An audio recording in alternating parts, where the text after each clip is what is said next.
Le gluten, c'est une problématique qui est beaucoup reliée au blé.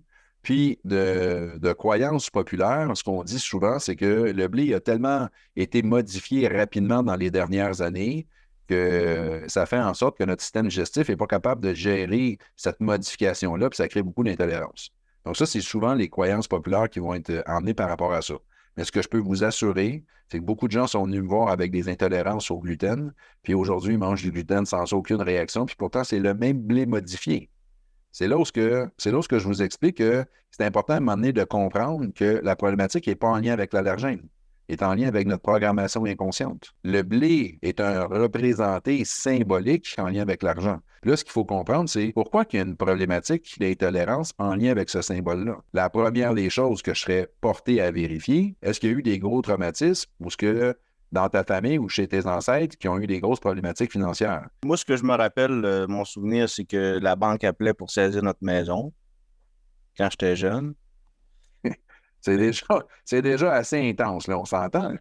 Puis je me rappelle aussi que tu sais, je calculais l'argent avec ma mère. On avait un magasin, puis on ramassait l'argent. Puis là, moi, je calculais l'argent. Hmm. Puis là, j'avais toujours peur de qu'on n'ait pas assez d'argent, Hmm. puis que la banque appelle. Tu sais. Exactement. Donc, le traumatisme de séparation, il est là. Le traumatisme de séparation, c'est je ne veux pas être séparé de ma maison. C'est notre abri, c'est notre sécurité, c'est tous nos souvenirs, c'est nos avoirs qu'on a accumulés pendant un certain temps. Le traumatisme de séparation est là. Le traumatisme de séparation est en lien avec une problématique, une symbolique en lien avec l'argent. Pendant des années, je calculais l'argent avec ma mère. Tu sais, Hmm. fait toutes les semaines, là, tu sais, Exactement. Toujours avec ce traumatisme-là. ouais. Il y a beaucoup cette peur-là aussi, de manquer, là, Le depuis style. toujours. Ce qui est important à ce stade-ci, c'est que tu sois capable de comprendre que c'est vrai que j'ai vécu un surstress. C'est vrai que dans ce surstress-là, il y a eu un traumatisme, une situation où on avait peur de vivre une émotion de séparation. Puis si ça, pour toi, c'est compréhensible, quand on arrive à l'étape numéro 3, on est dans une réalité où ce que ça devrait être très simple à résoudre parce que vous n'êtes plus dans cette situation-là, puis non seulement vous n'êtes plus dans cette situation-là, mais surtout que finalement, vous ne l'avez pas perdu, la maison. Mhm. Ce qu'il va falloir que tu fasses maintenant que tu comprends la source, tu prends le temps de rentrer en contact avec l'émotion quand tu comptais l'argent avec ta mère puis tu avais peur Ouais. de la perdre, la maison. Ouais. Puis, parce que tu étais jeune, tu peux aussi t'imaginer comment tes parents se sentaient.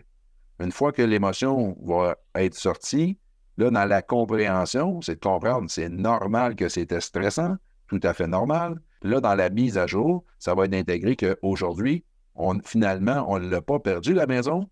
D'abord, quand tu étais jeune. Puis là, dans ta situation à toi, Il n'y a plus de stress, là. là, toi, tu es dans une notion d'une solution par prise de conscience. Parce que tu l'as déjà, ta solution. Il te reste juste à linker ça ensemble. Mettons, La solution, c'est que tes parents n'ont pas perdu la maison, puis vous autres, vous n'êtes pas en stress financier en ce moment, avec risque de perdre la maison. Fait qu'il n'y a aucune raison d'être en stress par rapport à l'argent. Ouais, effectivement. Donc, Ça n'a plus rapport. exactement. Donc, eh, mais je te dis, il faut que tu revives quand même la petite partie émotionnelle ici. Ouais. Xavier, t'allais dire?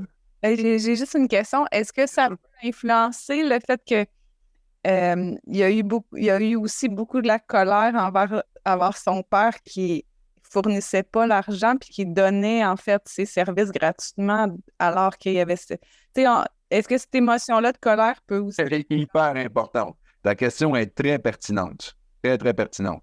C'est-à-dire que ici, dans la situation, il y a une réalité où ce que la colère par rapport au père, qui est dans sa façon de gérer l'aspect financier, cette émotion-là, cette colère-là, il faut absolument qu'elle soit intégrée pour que tu puisses être en paix avec.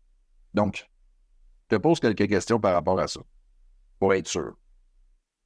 Aujourd'hui, quand tu reviens à cette situation-là, Xavier, ce qu'elle me disait, c'est que ton père avait l'habitude de travailler sans nécessairement collecter l'argent. C'est bien ça? Ouais, il faisait du crédit. Dans le temps, il faisait ça dans les villages.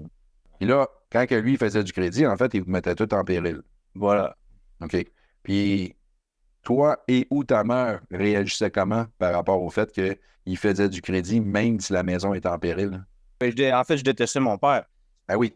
Puis ma mère, Ben, je la regardais tout le temps, tu sais, je la voyais, tu sais, puis là, elle était découragée, puis là, elle écrivait des lettres pour essayer que les gens la remboursent, puis les gens, ils s'en foutaient, puis moi, ça me mettait en colère de voir comment que les gens respectaient pas de payer ce qu'il y avait à payer à mon père. Parfait. Donc, tantôt, je vous expliquais que quand on est à l'étape numéro 3, pour faire des changements de regard, je vous disais, c'est là que les lois biologiques nous aident beaucoup. Parce que quand on observe les choses d'une façon conventionnelle, dans laquelle on a fait nos surstress, si on reste dans la même façon d'évaluer les choses, on reste toujours pris avec le conflit. Donc, il y a toujours une surcharge, le circuit est toujours disjoncté, il ne peut pas se rebrancher. Donc, les lois biologiques nous aident à faire des changements de regard. Là, un des changements de regard dans lesquels les lois biologiques peuvent aider, c'est de comprendre que entre la partie consciente avec laquelle on réfléchit et la partie inconsciente avec laquelle on réagit, c'est toujours la partie inconsciente qui est priorisée. Si ce n'était pas comme ça ferait longtemps qu'on vivrait dans un paradis. C'est-à-dire que si tout le monde réagissait en fonction de leur réflexion, on serait dans un monde incroyablement hot en ce moment. Mais dans les faits, c'est pas comme ça que ça se passe. Oui, effectivement. Ben oui, tu sais, on a des enfants, à un moment donné, on va réagir, on va se mettre à crier après. Après, on va réfléchir, mais on va dire, ouais, là, je me suis fâché à ce niveau-là. Tu sais, j'aurais pu garder mon calme. Mais même si tu y as réfléchi, tu vas encore réagir comme ça la fois suivante. Pareil. Ça, ici, ça roule, c'est estimé à 24 milliards de calculs par seconde que ça fait. Crois-moi qu'on n'est pas capable de rivaliser ça. Donc, face à une situation, c'est toujours l'inconscient qui est priorisé. Si on a une bonne programmation, on réagit correctement, puis là, on se pète les bretelles, on se gonfle l'ego de dire, regarde comment je suis là, je réagis correctement. Non, t'es chanceux, t'as un bon programme. Parce que si tu avais le programme de l'autre, tu fais exactement la même affaire que l'autre, sans exception.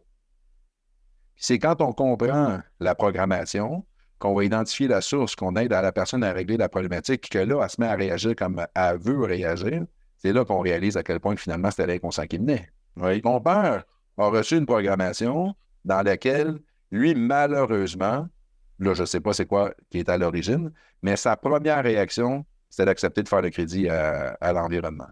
C'était-tu pour se faire aimer? C'était-tu parce qu'il avait besoin de donner? C'est-tu parce que, on le sait, en ce moment, je ne suis pas capable de l'évaluer, mais déjà au niveau théorique, tu es peut-être capable de comprendre puis d'intégrer que ton père, il ne faisait pas ça parce qu'il se foutait de vous autres. Il ne faisait pas ça parce qu'il était épais et qu'il n'était pas capable de réfléchir. Il faisait ça parce qu'il n'était pas capable de faire autrement. S'il avait perdu sa maison, là, tu penses-tu qu'il aurait été fier de lui? Ben non. Ben non. Ben, il était déjà pas fier de lui, en fait. Ben non, c'est ça exactement. Parce qu'il n'était pas capable de faire autrement. Il aurait aimé ça être capable de faire autrement, mais il n'était pas capable. Il mettait toute sa famille en risque à cause de ça. Tu penses que s'il avait perdu la maison, qu'il se serait senti bien de se présenter devant les autres? À dire, ben oui, moi j'ai été épais à ce point-là. Là. Bien sûr que non. Hein? Pour le régler, ce que tu as besoin, c'est de faire un changement de regard sur ton père. Pour libérer la colère qui est ici, il est capable de faire une compréhension sur le fait que ton père a été mal pris avec une programmation comme il y avait, qui a mis tout le monde à risque, qui lui a fait extrêmement mal paraître. Si tu es capable de comprendre vraiment la notion, qu'est-ce qui va se produire? C'est que non seulement tu vas devenir en paix avec la réalité de ton père, mais en plus de ça, tu vas même être un peu en sympathie par rapport à sa cause, puis de dire, ouf, que j'avais pas aimé ça, être pogné dans ses programmes. Parce qu'aujourd'hui, il est toujours pas fier de ça. Hein. Ah, ouais, je sais. C'est ça. Là, quand tu vas faire cette paix-là, non seulement tu vas régler ta problématique de gluten, en plus de ça, tu vas réajuster ta notion, ton rapport avec l'argent. Ça va être plus facile pour toi d'être un peu plus lousse par rapport à l'argent. Et en plus de ça, tu vas régler une situation parentale, c'est-à-dire que tu vas tomber plus en paix avec ton père, puis ton père va tomber plus en paix avec toi-même parce que inconsciemment, c'est un conflit que vous avez entre vous deux qui est toujours là. Et s'il n'est pas réglé, bien, malheureusement, ça affecte toujours vos relations, même si ça se passe juste au niveau inconscient.